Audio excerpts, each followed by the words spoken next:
झारसुगुड़ा जिलापाल झारसुगुड़ा जिला प्रशासन जिला शिक्षा अधिकारी ये माने जो भली भाव में इनोवेटिव आइडियाज छुआ मान को दौरान एवं जो पारंपरिक खाद्य धीरे धीरे समाज रे समाप्त हो गलानी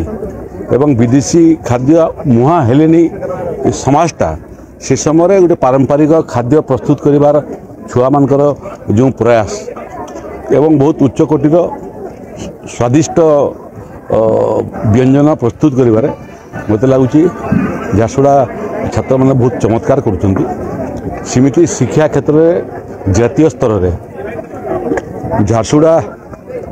ओडिशा रे प्रथम होती केवल पाठ पढ़ारे नुह मानव संबल विकास सबू उपादान झारसुगुड़ा छात्र छात्री मैंने बहुत भल कर आज भल लगे